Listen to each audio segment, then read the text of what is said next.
into the roof of the net. Nice one. Straight down the middle. So a good performance from both teams here. Hi, you're watching Firstpost. I'm Rupha Ramani. Let's get started.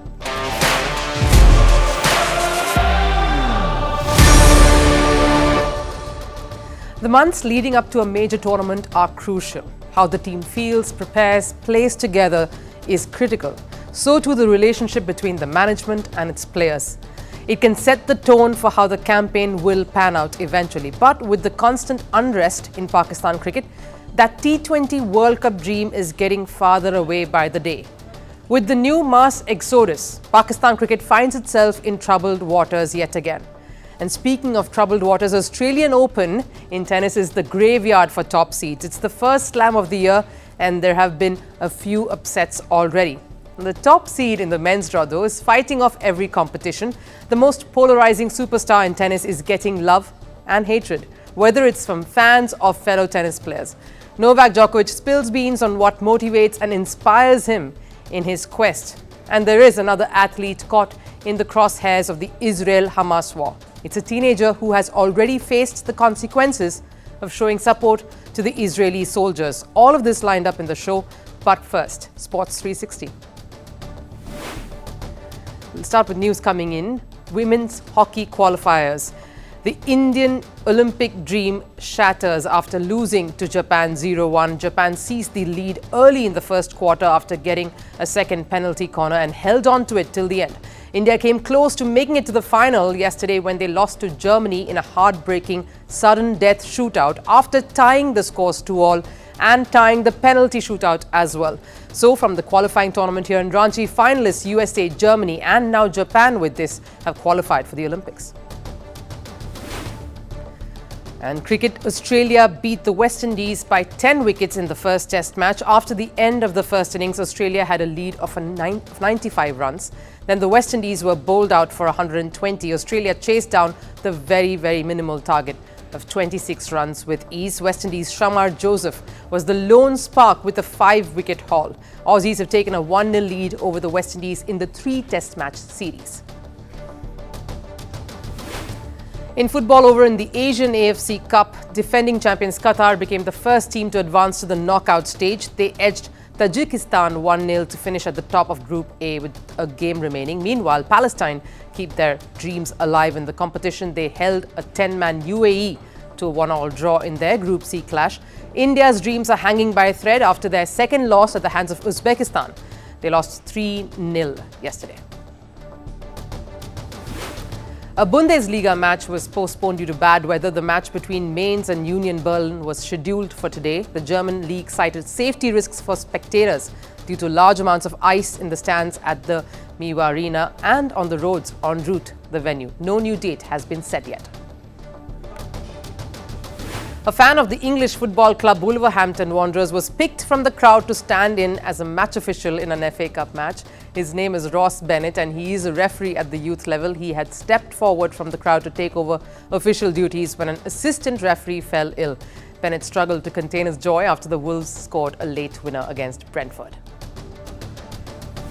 And French police have threatened to disrupt airports during the Paris 2024 Olympic Games. The authorities say they will go on to strike at French airports if their demands for higher pay and better working conditions are not met. French police have been demonstrating in the capital city of Paris since the start of this year. They are demanding a special Olympic bonus of over $2,000 for performing duties during the Olympic Games that's coming up.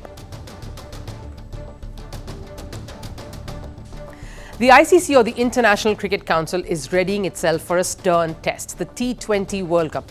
Why is it a stern test? It happens every 2 years like clockwork. By now, it's a cakewalk. Well, not if it's taking place in uncharted territories, the USA along with the West Indies.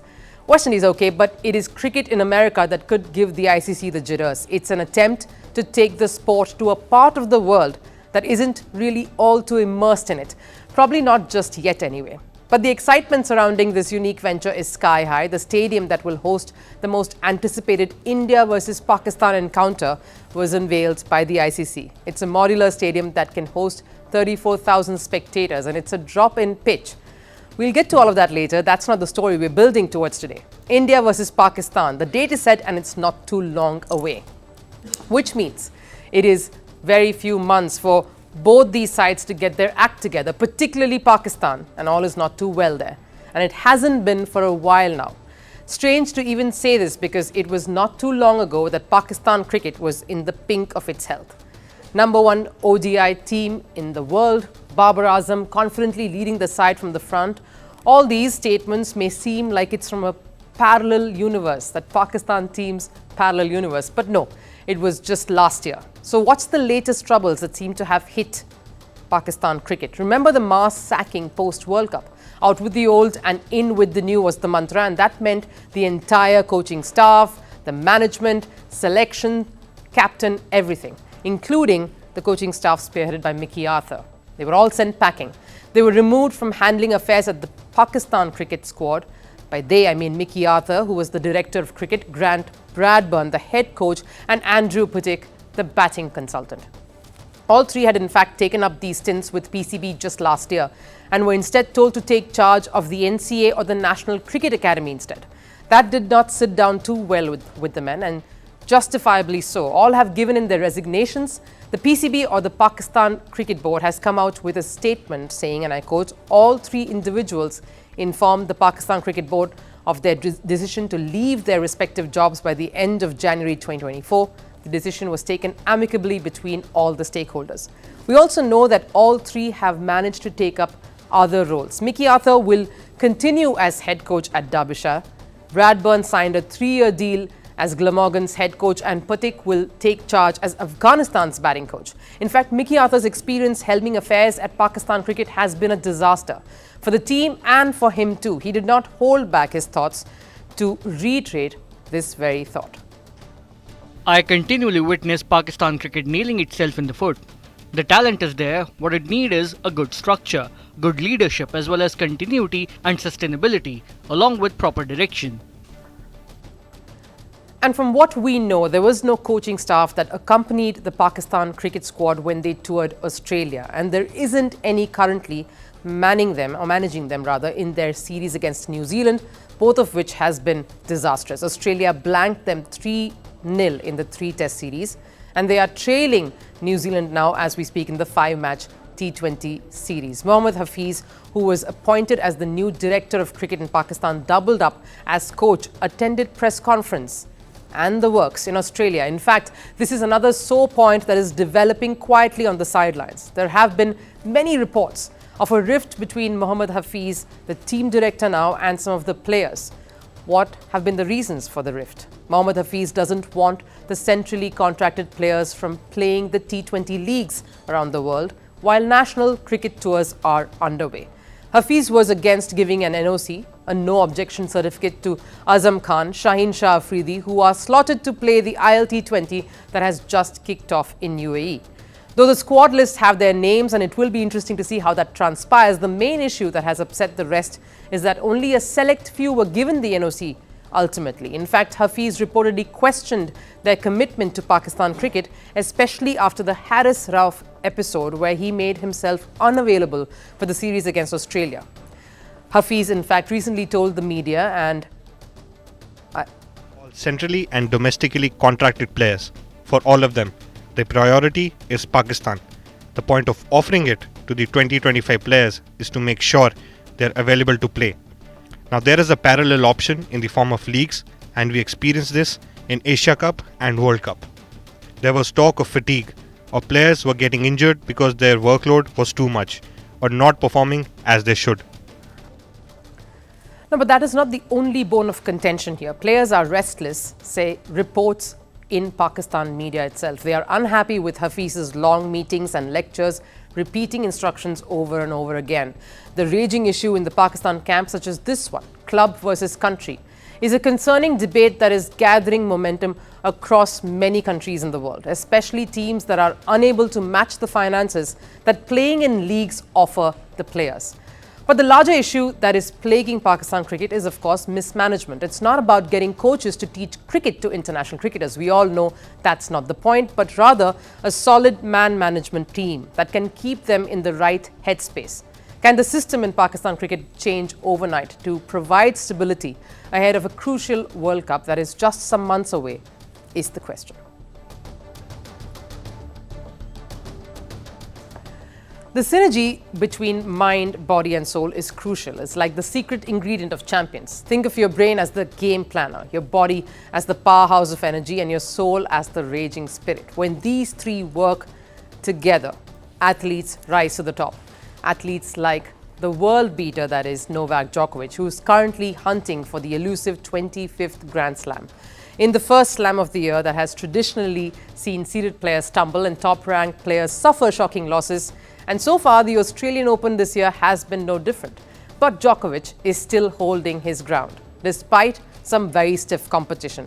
Though he got past Thomas Echeverry rather comfortably, the first two battles were brutal. Yesterday, his mind, body and soul were pushed to the brink, both by his Aussie opponent Alexei Popyrin and, of course, the crowd. We'll get to that in just a bit.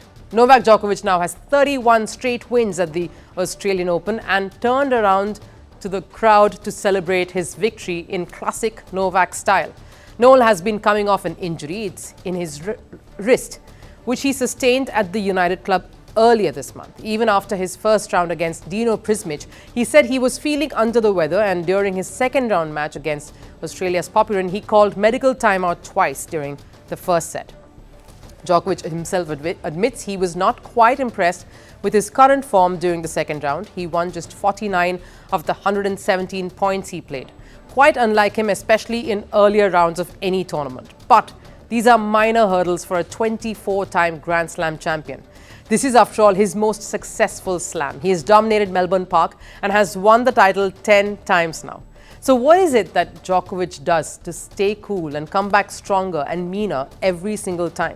There has got to be more to this than just the ice baths. Ice baths that athletes use every match thereafter to recover. Well, it's apparently a tree.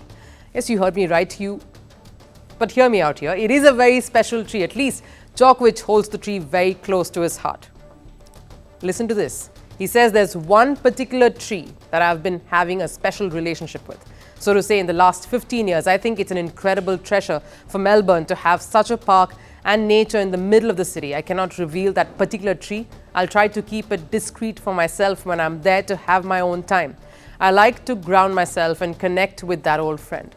Seems like Novak's victory mojo, the secret to his strength and endurance, is this very sacred tree. It is said that locals have spotted him near a tree at Melbourne's Botanical Gardens. Back in 2016, Djokovic had posted a picture on Instagram. It was him meditating, leaning against a tree. This is like a secret love affair. Multiple pictures of him have now surfaced on social media after his recent stunning revelation. People are now trying to decode which of those is that secret lover tree of Novak. Clearly, Novak is receiving all the love in Melbourne from quarters we least expected. He's receiving more affection from a tree rather than the spectators themselves. Now, let's be honest, Novak is a very polarizing character. Compared to his peers, many fans love him, and many yet equally hate him. That's just the way he is. He has had mixed experiences, good, bad, traumatic, joyful.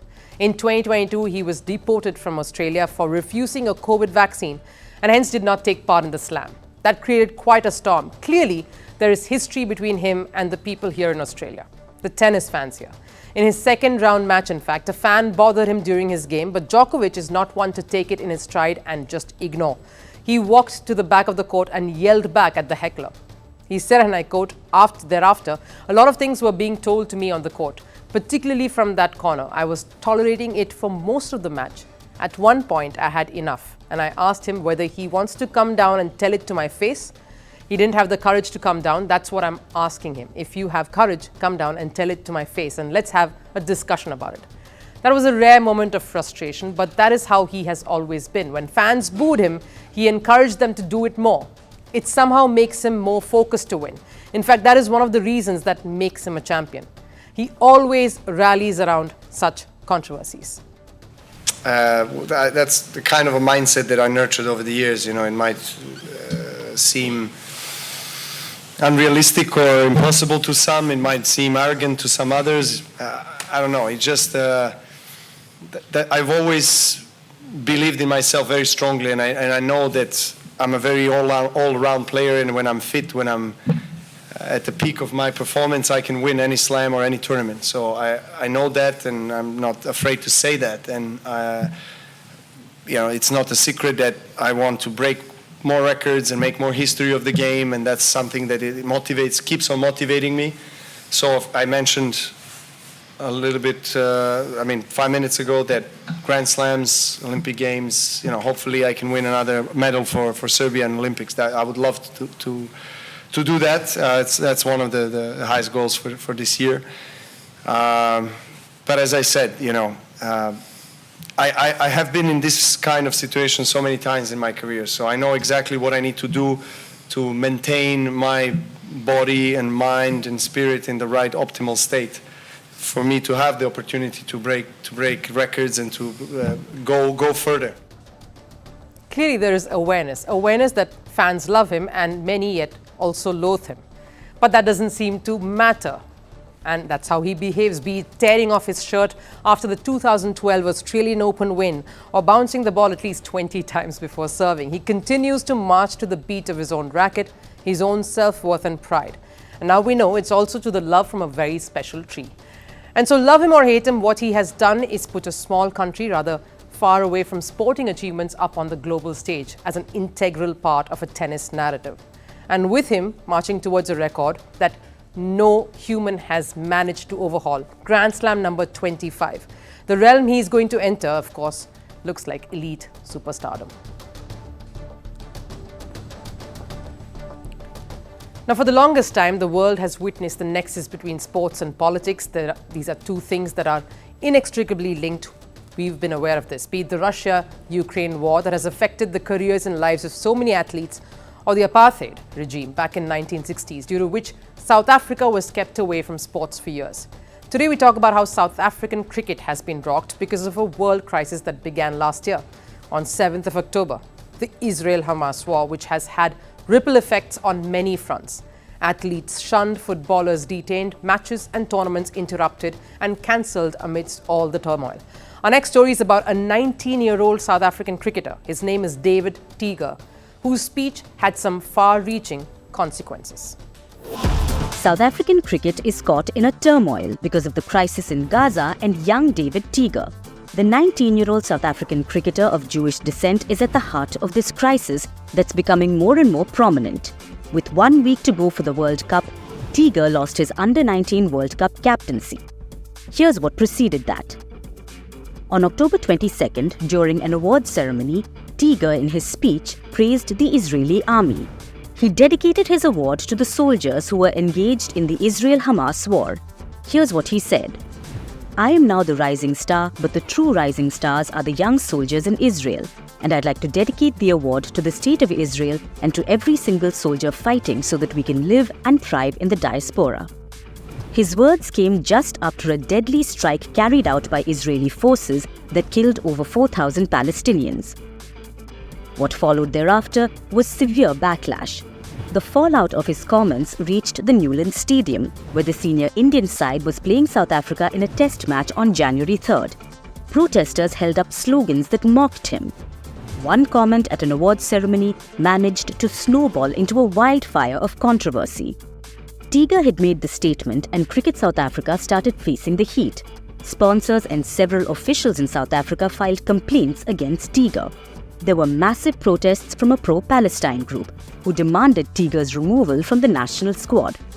Cricket South Africa decided that the best step forward would be to remove Teeger from the captaincy position. So, with 1 week to go for the Cricket World Cup, David Teeger was removed as captain, saying they wanted to avoid any sort of conflict and violence. But that hasn't helped either. South Africa is now facing the brunt of fresh protests, accusing them of being discriminatory against Teeger. Ali Bakker, who's been an administrator at CSA and is a big personality in South Africa's cricket landscape, also raised questions demanding the board to give answers. One argument is, if a recently conducted Tri-Nation Under-19 tournament in Johannesburg captained by Teeger went on smoothly, then where's the problem? This, though, is bigger than that. It's the World Cup, a bigger platform, a tournament that the world is watching. Cricket South Africa is aware of the significance, and if any untoward incident off the field could hijack this tournament. Meanwhile, David Teeger has not made any public apology. He remains firm and has decided not to retract his statement. As the issue continues to rumble, the larger question is, what next? Cricket South Africa was possibly towing the line taken by its country. South Africa approached the International Court of Justice, accusing Israel of committing war crimes. But is the career and future of a teenager to be sacrificed in matters that go beyond the boundaries of sport? We've come towards the end of the show, and it's time, as always, for Last Serve. Now, what happens when the fastest man on earth meets one of the fastest cars on earth? Well, it's definitely mayhem for sure. Take a look.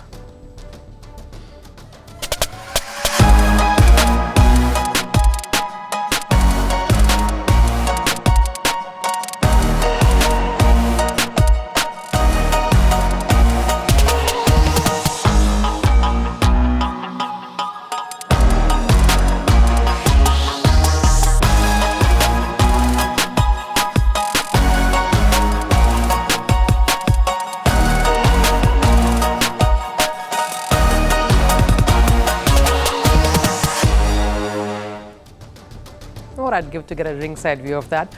But thanks so much for watching Firstpost here today. I'll see you again, of course, coming week. Have a great weekend and keep watching sports on Firstpost here.